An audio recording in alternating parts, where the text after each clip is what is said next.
Good morning and welcome to 10-Minute Training. Today we're talking about choosing curriculum. This is a very important task and one that can seem overwhelming because there are so many choices out there.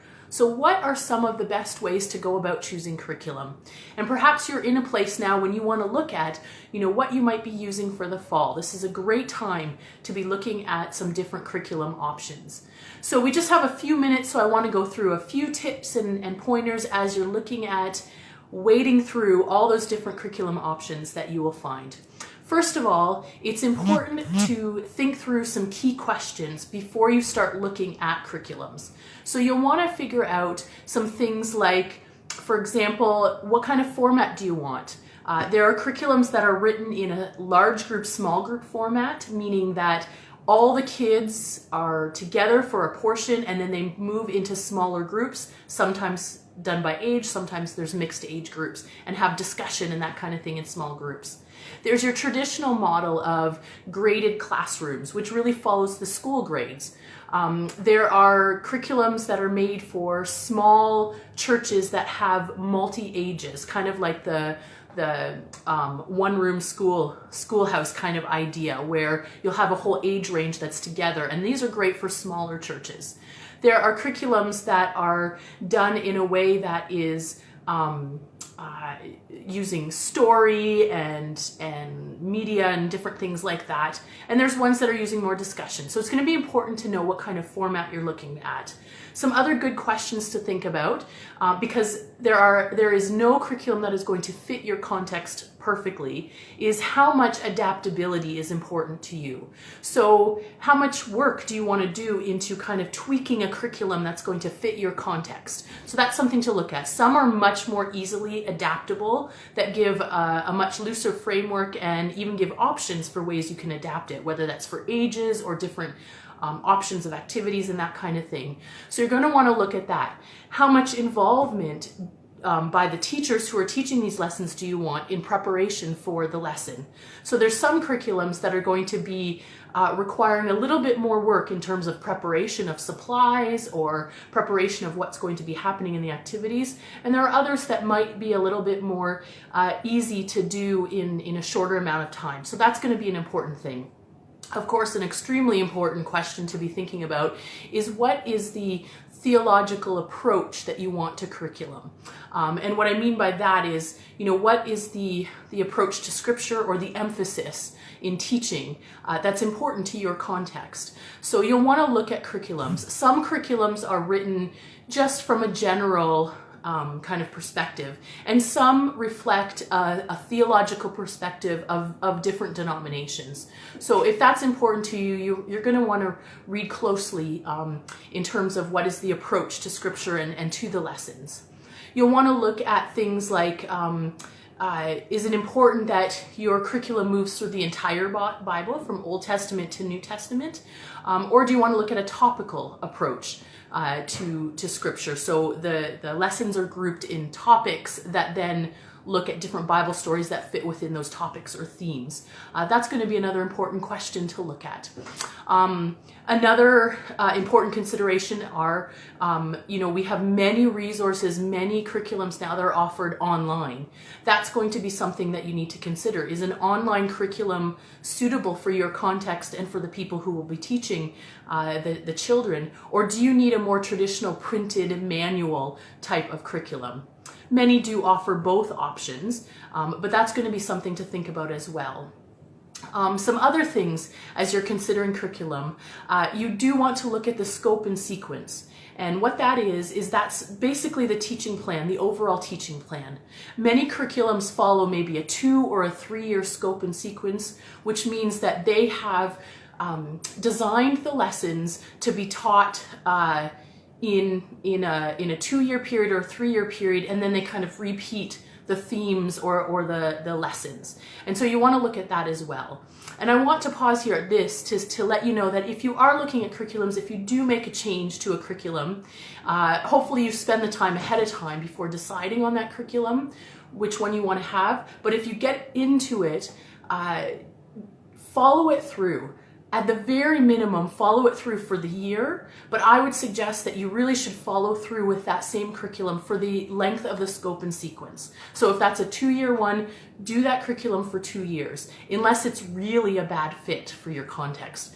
And the reason being is if you're switching every year, then you may miss out on important aspects of the teaching that's designed within curriculum because of these scopes and sequences. So that's going to be important to you.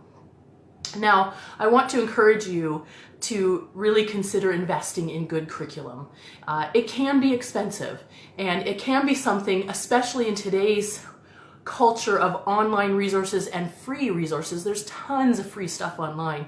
I still want to encourage you to really put the time into researching and investing in good quality curriculum, rather than just saying, you know what, I think I'll just write my own, or I'll just pick and choose off of things I can find on the internet.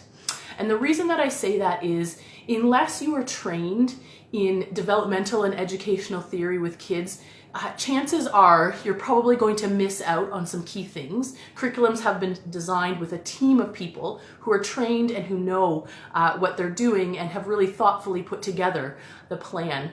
The other thing too is that whoever's responsible for putting together these lessons, it's a huge task. And it's probably one that eventually might become too much or overwhelming, and generally speaking is not sustainable. So I really want to encourage you. There's lots of great things that you can supplement, maybe thematic things that you include in, but overall I want to encourage you to really consider putting the money into investing in good quality curriculum. Now, having said that, there is one curriculum that is available that is completely free, and it is a well-done curriculum, and that's one being offered by the Meeting House, and it actually goes from preschool level all the way up to high school. And there's it's a video-based curriculum, which is another thing to consider. Do you want video media use in your curriculum? This one does base it on video, so you do need to show videos each week along with it. But that is a good one. I'm going to have the link in the comments after I'm done this video, so you can check that one out if you want. Now, the other thing I'm going to say in choosing curriculum is that you want to be careful not to be distracted by kind of flashy resources or colorful products or that kind of thing. There are some curriculums that offer all these bells and whistles, these box of gadgets and gadgets and things like that. Be careful to not get distracted from doing the work into looking behind the teaching and what's involved there. There's a lot of things out there that look good, but maybe are pretty shallow in what they're communicating to kids. And so I encourage you to spend the time looking at that. You'll also want to really be careful and mindful of the way lessons are structured in terms of learning styles, in terms of engaging different types of kids, and in terms of taking into consideration our Canadian context. The other thing that we are faced with as Canadians is that the majority of the curriculum lines are coming from the US that we're learning. That's what most of the popular lines are coming from. That's written in a context that is, in many ways, is different from ours. And so even things like holidays, lessons that are done in a dated type of way, are going to focus on the American holiday system, which doesn't match up always with all of our Canadian holidays. So you're going to want to look at that too and plan ahead to look at where you're going to need to adapt things, and to really read carefully the lessons and the things that are there. I'm going to have a bunch of links for you to take a look at, but I want to tell you about another thing that's really helpful. Well, first of all, let me tell you about this resource we have, which I will post for you to download, and that is a curriculum comparison chart. And so we have looked at a number of the key curriculum lines that are out there today, and we've put together this chart that helps you to understand the differences between them. So that's a really helpful thing, and I encourage you to take a look through that, and maybe that will help spark some of your own questions. I'm going to post some other resources of good questions to ask as you're looking at curriculum. The other thing I want to mention is the website Discipler, and again, that link will be in the comments. This is put out by David C. Cook, and it is a fantastic new resource if you're okay with doing an online type of curriculum.